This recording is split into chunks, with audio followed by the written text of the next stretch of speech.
Lord of the rings of power episode 5 के starting में हम हार्टफुट कम्युनिटी यानी के नॉरी और उस मिस्टीरियस आदमी को देखते हैं और नॉरी उसे समझा रही होती है कि हार्टफुट समय के साथ साथ एक जगह से दूसरी जगह ट्रैवल करते हैं और वो सभी ठंड के समय कहीं और होते हैं और गर्मी के समय कहीं और उन्हें रास्तों में बहुत सारे खतरों का सामना करना पड़ता है।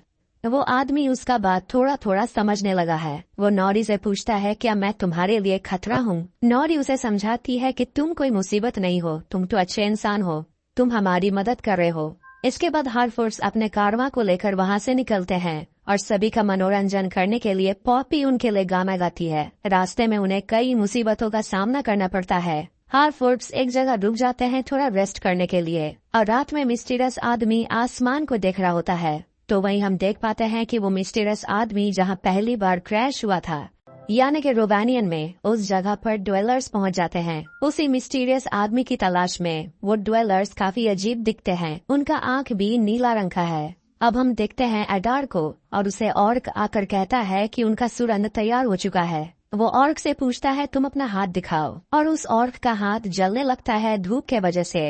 एडार उसे कहता है कि काश तुम वो देख पाते जो मैं देख पा रहा हूँ, जल्द ये सब कुछ खत्म हो जाएगा।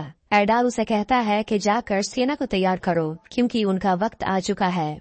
एडार की धमकी को सुनने के बाद ब्रॉनविन साउथलैंड के लोगों को बताती है कि दुश्मन हम पर कभी भी हमला करने वाले हैं, पर वो हम पर रहम दिखा सकते हैं अगर हम इस मीनार को छोड़कर चले जाएं और उनके सामने अपने घुटने टेक दें। लोग ये सुनकर डर जाते हैं, लेकिन ब्रॉनविन उन्हें यकीन दिलाती है कि ये मीनार जल्द ही हमारा होगा। बदले में ब्रॉनविन बस लोगों का साथ चाहती है और सभी ब्रॉनविन पर यकीन करते हैं, लेकिन वॉल्ड्रेग वहाँ पर आकर लोगों को भड़काने लगता है कि हम उनके सामने टिक भी नहीं पाएंगे, वो बहुत ताकतवर है और इससे अच्छा यही होगा कि हम सब उनके नौकर बन जाएं। अब ये सब सुनकर आधे लोग वॉल्ड्रेग की तरफ हो जाते हैं और रोवान भी अपने दोस्त थियो को छोड़कर अलग हो जाता है।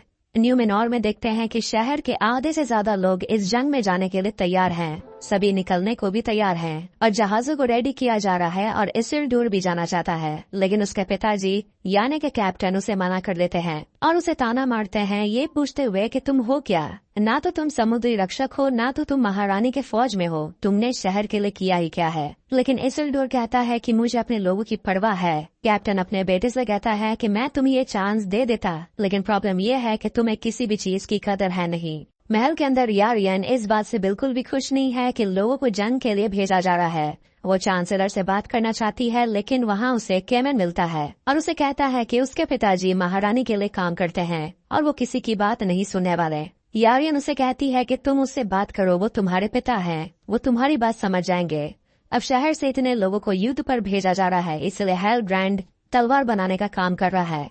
तभी उसे रानी का बुलावा आता है और रानी साउथलैंड में घुसने का प्लान डिस्कस कर रही होती है और रानी रीजेंट हेलब्रांड से कहती है कि गैलेड्रियल ने बताया कि आप अपने आवाम को एकजुट कर सकते हैं, पर हेलब्रांड इस खूबसूरत जगह को छोड़कर कहीं और नहीं जाना चाहता, साउथलैंड तो बिल्कुल भी नहीं। गैलेड्रियल महारानी से कहती है कि वक्त आने पर हेलब्रांड जरूर खड़ा होगा।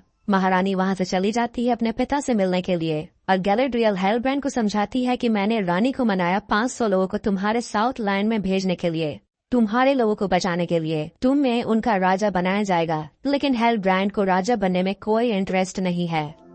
अब हम हार्टफुट के लोग को देखते हैं जो जंगल के रास्ते गुजर रहे होते हैं और उस जंगल में बड़े बड़े पंजों के निशान को देखते हैं। मालवा सैडॉक से बात करती है और उसे पूछती है कि जंगल में इस समय पत्ते कभी नहीं झड़ते, अचानक ऐसा क्या हो गया। मालवा को जंगल में सब कुछ बहुत अजीब लग रहा होता है। तभी पीछे से नॉरी और पॉपी आकर मालवा को डरा देती है और उसे कहती है कि उन्होंने भेड़िए के पंजे के निशान को देखा है। तभी किसी के क्रिएचर की चिल्लाने की आवाज आती है और उन तीनों के पीछे जंगली जानवर पड़ जाते हैं, पर उन्हें बचाने के लिए वो मिस्टीरियस आदमी वहाँ आ जाता है और भेड़िए को उठाकर फेंक देता है। वो जमीन पर एक हाथ मारता है और भेड़िए पीछे उड़कर गिर जाते हैं और इस वजह से उस आदमी के हाथ पर निशान बन जाता है। न्यूमेनॉर में कैप्टन जंग में जाने वाले वॉलंटियर्स को तलवारबाजी सिखा रहा होता है और गैलेड्रियल वहाँ आकर बोलती है कि इन्हें अपने दुश्मनों के बारे में कुछ भी नहीं पता। वो उन सभी को ऑर्क के बारे में बताती है कि उन्हें मारना कैसे है।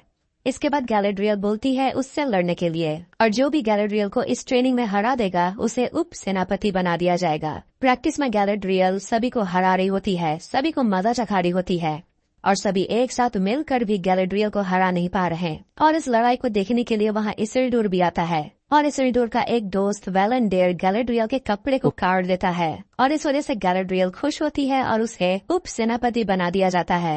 केमन इस युद्ध के बारे में अपने पिता से बात करता है और उसे मनाने की कोशिश करता है कि इस युद्ध को नहीं होना चाहिए, और ऊंची आवाज में पूछता है कि आप कब से एक एल्फ की गुलामी करने लगे। चांसलर फेराजन इस पर हंसता है और कहता है कि वो सब कुछ न्यूमेनॉर के लिए कर रहा है और अपना प्लान बताता है कि वो साउथलैंड के इंसानों को बचाकर उन्हें एक राजा देगा जो हमेशा के लिए हमारे कर्ज में होगा, और इस काम का वो बहुत फायदा उठाने वाला है। क्वीन रीजेंट अपने पिता से मिलने के लिए जाती है और उन्हें बताती है कि वो एल्फ की मदद करना चाहती है और वो इसीलिए मध्य धरती जा रही है, लेकिन उसके पिता उसे कहते हैं कि मध्य धरती मत जाओ क्योंकि वहाँ तुम्हें सिर्फ अंधेरा ही मिलेगा। नॉरी उस आदमी के पास जाती है, उसे खुशखबरी बता रही होती है कि हमारे लोग तुम्हारी बहादुरी के बारे में बातें कर रहे हैं और ऐसा नॉर्मली होता नहीं है। और वो देखती है कि वो आदमी अपने हाथ को पानी में डालकर अपने हाथ को बर्फ में जमा रहा होता है। नॉरी उसे छूती है उसे रोकने के लिए, लेकिन उसका हाथ भी बर्फ में जमने लगता है और वो आदमी अपने भाषा में कुछ बोल रहा होता है और तभी अचानक नॉरी वहाँ से दूर जाकर गिरती है। नॉरी अब उस आदमी से डरने लगी है और वहाँ से भाग जाती है। अब हम प्रिंस ड्यूरिन को देखते हैं जो एलरॉन्ड के साथ लिंडन आ चुका है और राजा गिल-कलेड राजकुमार ड्यूरिन से पूछता है कि आप लोगों को ऐसा क्या मिला है कि आप लोगों के राज्य में एक अजीब ही चमक आ गई है। पर राजकुमार ड्यूरिन राजा से एक सवाल पूछता है कि ये टेबल आपने कहाँ से लिया है, क्योंकि जिस धातु से ये टेबल को बनाया गया है ये असली में उनके मकबरे बनाने में किया जाता है जो काफी पवित्र है। राजा इस बात के लिए उससे माफी मांगता है और उसे कहता है कि आप चाहे तो ये टेबल ले जा सकते हैं। अब डिनर करने के बाद एलरॉन्ड राजा से बात करने के लिए आता है और उसे कहता है कि आपने मुझे झूठ बोलकर किसी मकसद से खज़र ढूंढ भेजा था। राजा उसे कहता है कि उसे ये करना पड़ा और राजा उसे पूछता है क्या तुम हिटेलगिर पहाड़ियों की कहानी के बारे में जानते हो। एलरॉन्ड बताता है कि उसे ये कहानी पता है और ये युद्ध हुआ था एक पेड़ के लिए और उस पेड़ में एक प्रकाश छुपा हुआ था जिसका नाम था सिल्मरिल्स, और एल्व्स उस पेड़ की रक्षा करते थे तो वही मॉर्गोथ के लिए काम करने वाला बेलरॉग उस पेड़ को तबाह कर देना चाहता था। पर एक दिन उस पेड़ पर एक बिजली गिरी जिस वजह से एक जन्म हुआ एक शक्ति का, और ये वही धातु है जिसमें वो शक्ति है जिसे बोनो ने ढूंढा है। लेकिन एलरॉन्ड राजा को इस बारे में कुछ और नहीं बताता क्योंकि उसने शपथ लिया है। इसके बाद राजा उसे वही पेड़ दिखाता है जो सड़ रहा है। राजा उसे कहता है ये संकेत है कि हमारी प्रजाति खतरे में है। राजा एलरॉन्ड से एक बार फिर पूछता है क्या ड्यूरिन को वो धातु मिला है, पर एलरॉन्ड शपथ को तोड़ना नहीं चाहता। वो एक उम्मीद के लिए अपने इस पवित्र शपथ को तोड़ने नहीं वाला। राजा उसे कहता है कि जब सारे रास्ते बंद हो जाते हैं तो उम्मीद ही है जो हमारे अंदर जज्बे को जिंदा रखता है। और ये बात समझ लो कि अगर एल्व्स मध्य धरती को छोड़कर चले जाते हैं तो सारे प्रजातियों का अंत हो जाएगा। न्यूमेनॉर में इसिल्डुर मिलता है अपने दोस्त वेलेंडर से और इसिल्डुर उसे कहता है कि किसी तरह उसे अपने टीम में शामिल कर ले, लेकिन उसका दोस्त वेलेंडर नहीं मानता उसकी बात। रात में केमन उसी जहाज में चढ़ता है जो अगले दिन युद्ध के लिए निकलने वाला है और वो एक बैरल से तेल और अल्कोहल को लीक करने लगता है जहाज को जलाने के लिए। वहाँ वो इसिल्डुर से मिलता है जो जहाज में छुपा हुआ था। इसिल्डुर उसे रोकने की कोशिश करता है लेकिन केमन के हाथ से लालटेन गिर जाता है और जहाज पर एक जोरदार ब्लास्ट होता है, लेकिन किसी तरह केमन और इसिल्डुर बच जाते हैं। कैप्टन उन दोनों से पूछता है कि आखिर हुआ क्या था। इस पर इसिल्डुर कहता है कि बैरल्स फट गया था और केमन उसे कहता है कि इसिल्डुर ने उसकी जान बचाई। अब ये सब देखकर गैलेड्रियल रानी को समझाती है कि आप इन छोटे मोटे हादसों को देखकर अपने मकसद से भटकिए मत। ये मत भूलिए कि हमारे दुश्मन ताकतवर बनते जा रहे हैं। रानी कहती है कि इसका फैसला कल सुबह होगा कि आगे करना क्या है और वहाँ हेलब्रांड का होना बहुत जरूरी है। एलरॉन्ड लॉर्ड कैलिब्रिम्बर से बात करता है और वो एलरॉन्ड को समझाता है कि मुझे ये करना पड़ा क्योंकि लॉर्ड कैलिब्रिम्बर भी ये जानता है कि एल्फ प्रजाति की जान बचाने के लिए वो धातु बहुत जरूरी है। गैलेड्रियल हेलब्रांड से मिलने के लिए जाती है और उसे कहती है कि कल सुबह मुझे तुम्हारी जरूरत होगी, पर हेलब्रांड उसकी कोई मदद नहीं करना चाहता और हेलब्रांड गैलेड्रियल को बोलता है कि उस नाव में आने से पहले मैंने क्या किया तुम्हें इस बात का कोई अंदाजा है ही नहीं, तुम मेरे बारे में कुछ नहीं जानती हो। तो वही हम साउथलैंड के इंसानों को देखते हैं जो ऑर्क के सामने अपना सिर झुकाते हैं। हेलब्रांड गैलेड्रियल से पूछता है कि वो कभी साउथलैंड जाना ही नहीं चाहता। ऐसा क्या कारण है जो गैलेड्रियल उसे दोबारा वहाँ भेजना चाहती है। गैलेड्रियल हेलब्रांड को बताती है कि उसके साथ क्या क्या हुआ है। उसके सबसे अच्छे दोस्त ने राजा के साथ मिलकर उसे यहाँ से दूर भेजने की कोशिश की, ताकि वो कभी भी युद्ध न लड़ सके। वो अपने भाई को भी खो दी। वो हेलब्रांड को समझाती है कि तुम जो शांति के लिए यहाँ पर आए हो वो तुम्हें यहाँ लोहार का काम करके कभी नहीं मिलेगा, तुम्हें युद्ध लड़ना होगा। अब हम एडार को देखते हैं जिसके सामने वॉल्ड्रैग सौरॉन के लिए वफादार रहने की शपथ लेता है, पर एडार तो सौरॉन है ही नहीं। वॉल्ड्रैग कहता है कि आप जो भी हो मैं आपके लिए वफादार रहूंगा, आपके लिए काम करूंगा, लेकिन वॉल्ड्रैग को अपनी वफादारी साबित करने के लिए रोवान को मारना होगा। खियो एरोंडेर को वही तलवार दिखाता है और एरोंडेर कहता है कि उसने ऐसा तलवार पहले भी कहीं देखा है और उसी मीनार के दीवार पर उस तलवार का एक बड़ा सा स्टैचू बना होता है। एरोंडेर ब्रॉनविन को समझाता है कि ये तलवार एक तरह की चाबी है और इसी को लेने के लिए वो दुश्मन हमारे पीछे पड़े हैं। अब ब्रॉनविन अपने लोगों को बचाने के लिए अपने दुश्मन के सामने सिर झुकाना चाहती है, लेकिन एरोंडेर उसे मना करता है। ब्रॉनविन कहती है कि उनके पास कोई और रास्ता है नहीं और उन दुश्मन का सामना करना उनके बस का है ही नहीं। दुश्मन हमला करेंगे और उनका मीनार गिर जाएगा।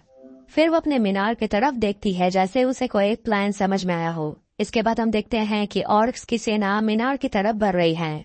अब वापस लिंडन में आते हैं और पता चलता है कि ड्यूरिन ने झूठ बोला। डिसा को बस एक टेबल चाहिए था और उसे फ्री में टेबल मिल गया।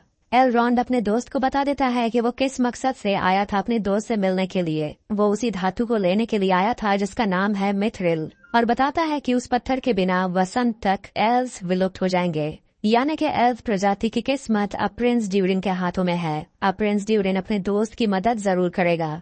अगले दिन न्यूमेनॉर में हम हेलब्रांड को देखते हैं जो अपने लॉकेट को देख रहा होता है। तभी उसे महारानी का बुलावा आता है। वो अपने लॉकेट को लेकर महारानी के पास जाता है अपना आर्मर पहनकर, और उसी रैली में इसेल्डुर भी होता है जिसे देखकर उसकी बहन इयारेन खुश नहीं होती। सारे वॉलंटियर्स जहाज में पहुंचते हैं और थोड़ी ही देर में वो सभी निकलने वाले हैं। कैप्टन अपने बेटे को बोलता है कि जाकर तुम अस्तबल साफ करो। ये सुनकर उसके दोस्त उस पर हंसने लगते हैं।